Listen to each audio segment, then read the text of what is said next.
Hi, welcome to study IQ. Study IQ में आपका बहुत बहुत स्वागत है। मेरा नाम है राकेश गवालरे और आज हम बात करने वाले हैं जो सीजीपीएससी के प्रीवियस ईयर क्वेश्चन पेपर है उनका डिस्कशन हम आज से स्टार्ट करेंगे। डेली ये लेक्चर होगा, यानी एक तरीके से जब आपकी प्रीलिम्स एग्जाम होगी तब तक के लिए मैं आज से स्टार्ट करने वाला हूं। तो पूरा हम रिवीजन देखेंगे और एक क्वेश्चन लिया और उसका पूरा 360 डिग्री यानी उससे रिलेटेड जो भी इंफॉर्मेशन हमारे पास पॉसिबल है वो इंफॉर्मेशन समझने की कोशिश करेंगे। तो आपको क्या करना है, आपको डेफिनेटली पूरा लेक्चर देखना है। उसके बाद में अगर आप चाहें तो अपने छोटे छोटे नोट्स भी आप बना सकते हैं। तो छोटे छोटे नोट्स अगर आप बनाएंगे तो एग्जाम टाइम पर आपको वो जो फैक्चुअल डेटा है उसको रिवीजन करने में ज्यादा प्रॉब्लम नहीं जाएगी। आई होप इससे आपको कुछ एडवांटेज मिलेगा। सो स्टार्ट करते हैं। आज हम स्टार्ट करने वाले 2020 का जो क्वेश्चन पेपर हुआ था उसके प्रश्न से स्टार्टिंग करेंगे। तो आइए एक बहुत ही अच्छा इंटरेस्टिंग क्वेश्चन लेते हैं। मगध साम्राज्य की राजधानी पाटलिपुत्र के बारे में निम्नलिखित में से कौन सा कथन सत्य है? तो आपको पता होगा पाटलिपुत्र जो वर्तमान में पटना के नाम से जाना जाता है, इसको पहले पाटलिपुत्र कहा जाता था, बाद में इसका नाम चेंज करके पटना कर दिया गया और ये मगध साम्राज्य की राजधानी थी। ये वही मगध साम्राज्य है जिसमें बिंबिसार और अजातशत्रु जैसे जो बड़े बड़े फेमस किंग्स हुए हैं जिनका जिक्र मिलता है। खासकर जो बुद्धिस्ट लिटरेचर है और जो जैनिज्म का लिटरेचर है उसमें इसका जिक्र मिलता है। इवन हमारा जो वेद है उनमें भी इस साम्राज्य का जिक्र आपको देखने को मिलता है। तो देखिए इसका पहले मैं आपको आंसर बता देता हूं। इसका आंसर है पाटलिपुत्र उत्तर में गंगा नदी से और पश्चिम में सोन नदी से घिरा हुआ था। यह बिल्कुल करेक्ट है। देखिए हम इसको एक एनिमेटेड मैप से समझने की कोशिश करते हैं। यह है हमारा भारत और अगर आप इसमें देखना चाहें तो यह है भारत और इसकी ये बॉर्डर्स हैं। डेफिनेटली आपको पता होना चाहिए ये भी। और इसमें भी अगर हम बात करें तो ये है हमारा छत्तीसगढ़। मैं फिर से रिपीट करता हूं, आपको ये मैप अच्छी तरह से पता होना चाहिए। और छत्तीसगढ़ में भी अगर हम सोन नदी की बात करें तो ये सोन नदी है, ये यहां से स्टार्ट होती है, ये मध्य प्रदेश के अनूपपुर से निकलती है और इधर पटना के पास दीनापुर एक जगह है, वहां पर जाके गंगा नदी में मिल जाती है। ये गंगा नदी इस प्रकार से अगर आएगी तो इसमें ये पटना के पास दीनापुर में जाकर मिल जाएगी।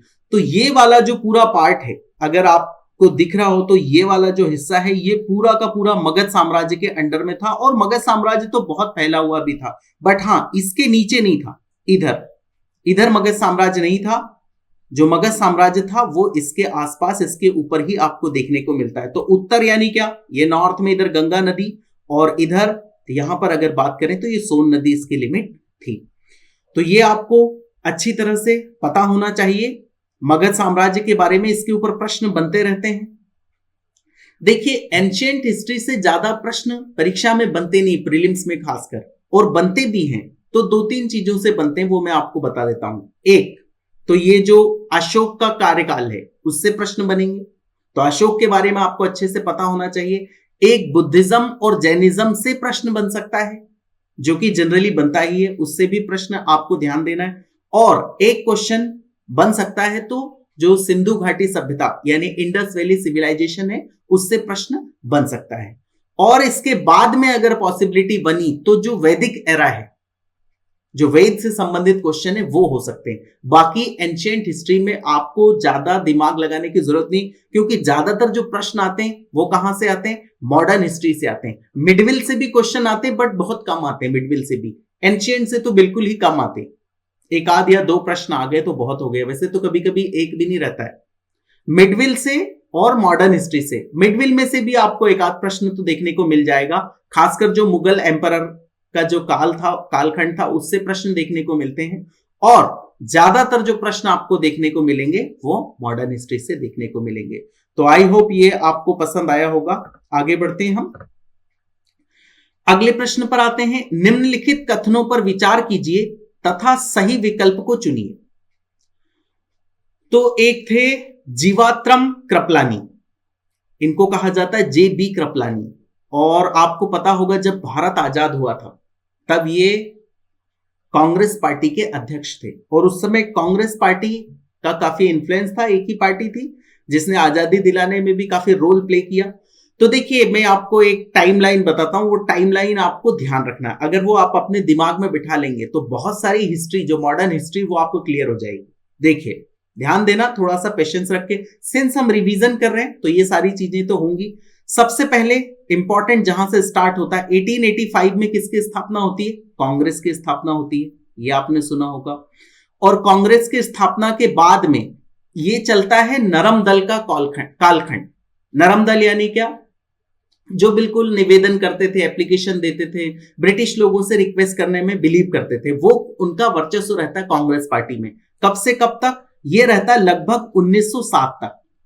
1907 में फिर एक इंपॉर्टेंट इवेंट होती, आपने सुनी होगी, जो कांग्रेस में स्प्लिट होता है। सूरत में जो अधिवेशन हुआ था कांग्रेस का, उसमें कांग्रेस का क्या हो गया था? स्प्लिट हो गया था। कांग्रेस नरम दल और गरम दल दो भागों में बट गई थी। तो यहां से ये जो कालखंड है 1907 से लगाकर लगभग 1920 तक, 1920 तक, ये कौन सा कालखंड था? ये था एक्सट्रीमिस्ट वालों का, यानी गरम दल वालों का। यानी इसमें आपको बाल गंगाधर तिलक, बिपिन चंद्र पाल, लाला लाजपत राय, ये लीडर देखने को मिलेंगे, जो कि यानी आवेदन निवेदन इनमें भरोसा नहीं करते थे। वो चाहते थे कि स्ट्रांग कोई रिएक्ट किया जाए ताकि ब्रिटिशर्स यहां से भागने को मजबूर हो। और उसके बाद में 1920 में आपको पता होगा एक बहुत बड़ा आंदोलन हुआ था, असहयोग आंदोलन, नॉन कोऑपरेशन मूवमेंट। और ये असहयोग आंदोलन से ही ऐसा माना जाता है कि इस समय से फिर गांधी युग शुरू हो जाता है। और ये कब तक चलता है? डेफिनेटली भारत की आजादी यानी 1947 तक। और इसमें भी अगर आप बात करेंगे 1920 में होता है कौन सा? असहयोग आंदोलन। उसके बाद में लगभग आप जाएंगे तो कहां पर? 1930 के आसपास जाइए। ये क्रोनोलॉजी इंपॉर्टेंट है क्योंकि इसी से पूरी हिस्ट्री बनी और इसी से संबंधित प्रश्न पूछे जाते हैं। 1930-31 में फिर आपको देखने को मिलेगा सविनय अवज्ञा आंदोलन, सिविल डिसओबीडियंस मूवमेंट, जिसका नाम आपने सुना होगा। और उसके बाद में ये फिर थोड़े टाइम के लिए ब्रेक होता है और फिर आपको देखने को मिलता है 1942 में क्या? भारत छोड़ो आंदोलन। और उसके बाद में 1947 में तो भारत को आजादी मिल जाती है। तो ये एक कालखंड आपके दिमाग में होना चाहिए कि 1885 यानी 1885 में कांग्रेस की स्थापना, 1907 तक चलता है लगभग क्या? जो नरम दल है उनका वर्चस्व चलता है कांग्रेस के ऊपर 1907 से 20 तक।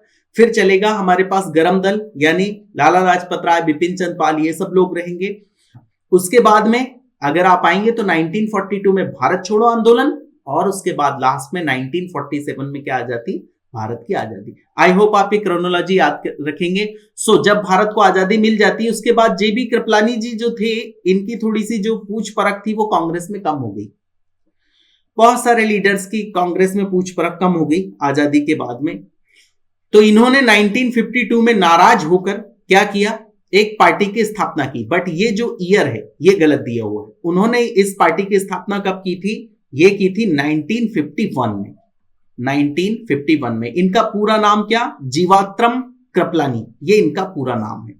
और इसमें ये जो ईयर दिया है, इस ईयर की वजह से ये जो पहला पॉइंट है ये गलत हो जाता है। बाकी हाँ, उन्होंने इसकी स्थापना की थी, किसान मजदूर प्रजा पार्टी की उन्होंने स्थापना की थी, 1951 में की थी। तो ये तो पॉइंट करेक्ट है।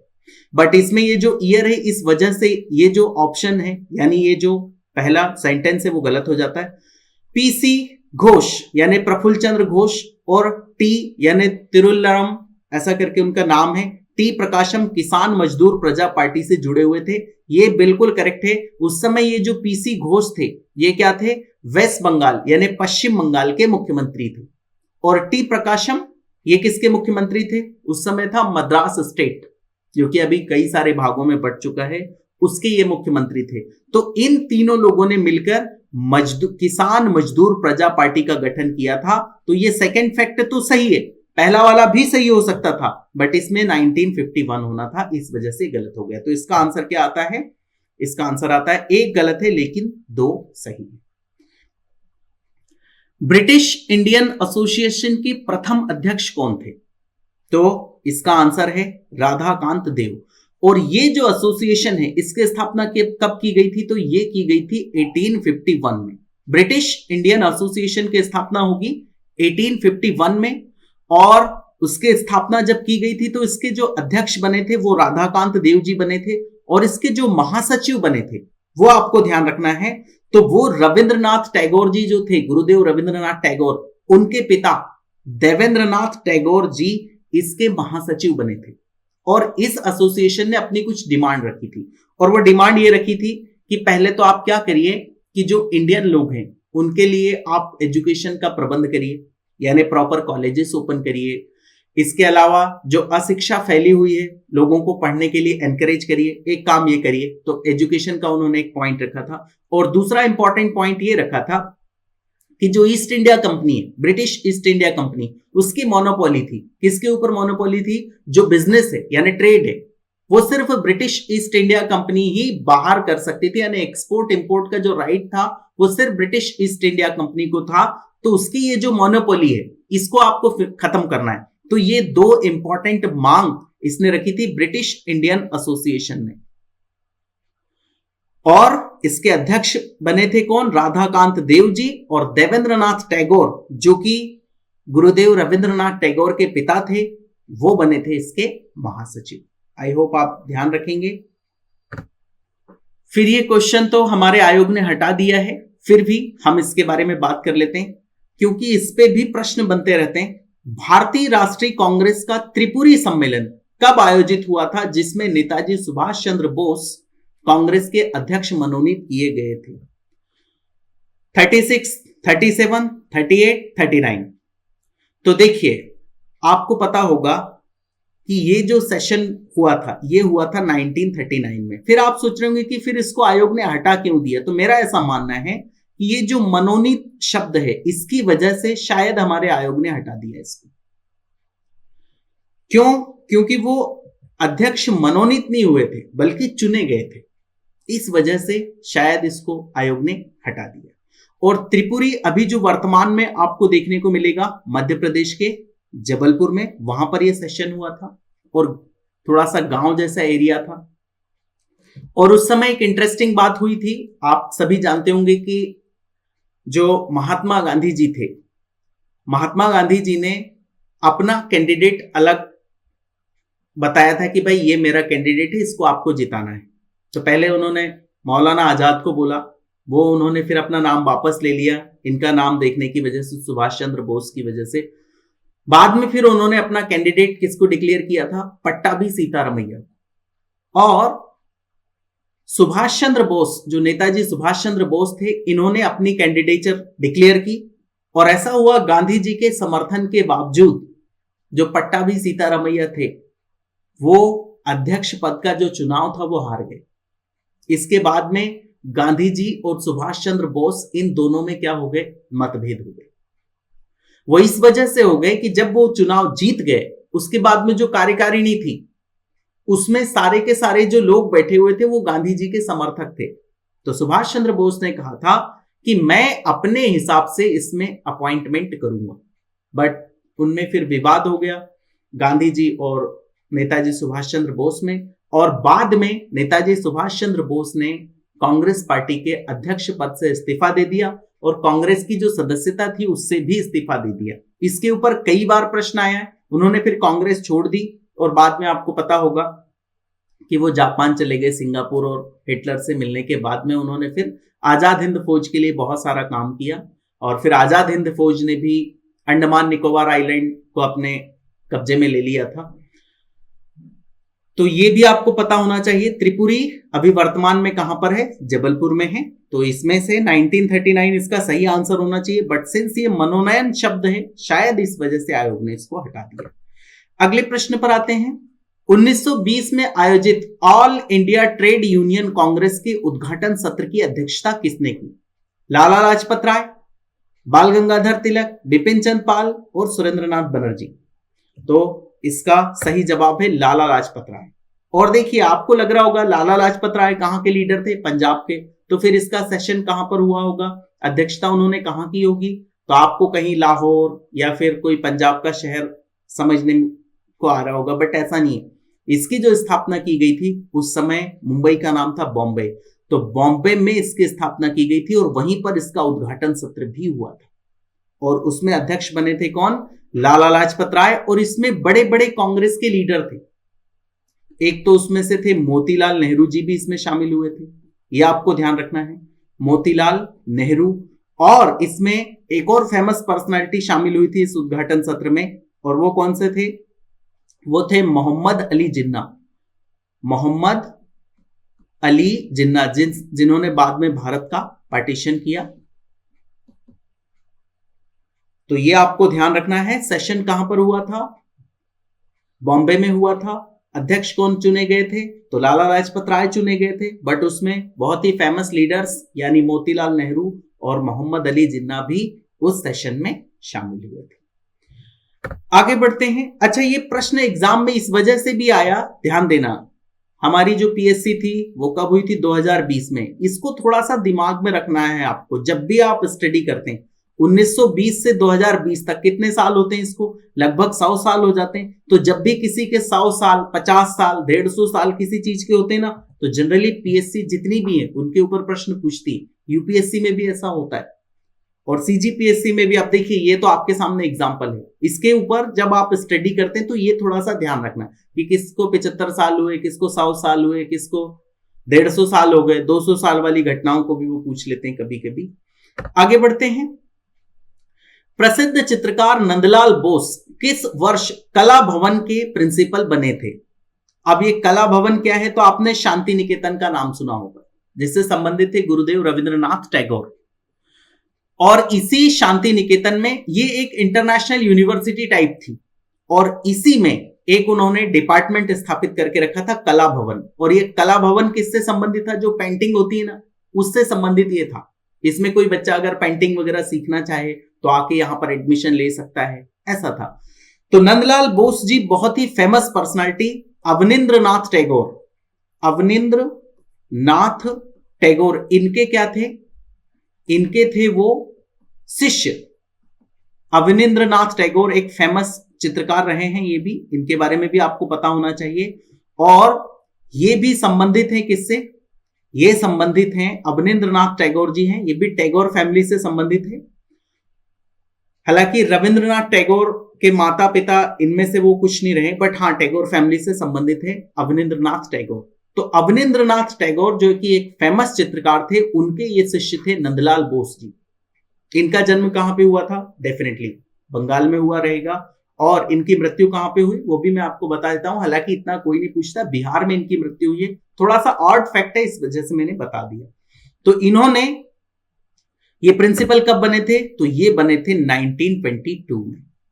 किसके प्रिंसिपल बने थे? कला भवन के, जो कि शांति निकेतन के अंडर में एक डिपार्टमेंट बोल सकते हो, उसके अंडर में आता था। तो ये उसके क्या बने थे? प्रिंसिपल। लोकसभा एवं विधानसभा में सीटों के आरक्षण से संबंधित निम्नलिखित कथनों को पढ़िए और सही विकल्प को चुनिए। तो पहला कथन क्या दिया है? लोकसभा की 543 निर्वाचित सीटों में से 84 सीटें अनुसूचित जातियों, तो ये तो करेक्ट है। एससी की टोटल सीट्स कितनी है? 84 है, ये एब्सोल्युटली करेक्ट है।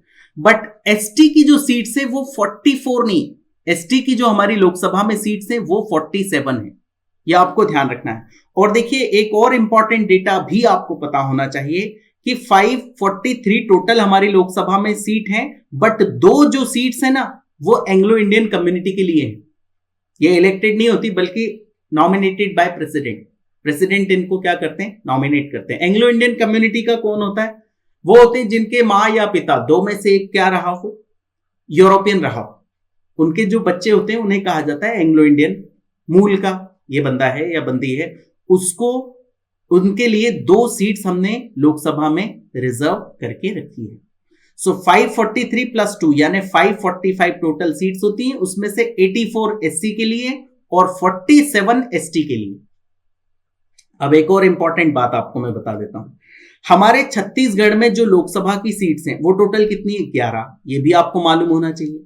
और इसमें से एससी कैटेगरी के लिए रिजर्व सीट कितनी है? तो वो 1 सीट है सिर्फ, इंपॉर्टेंट है ये।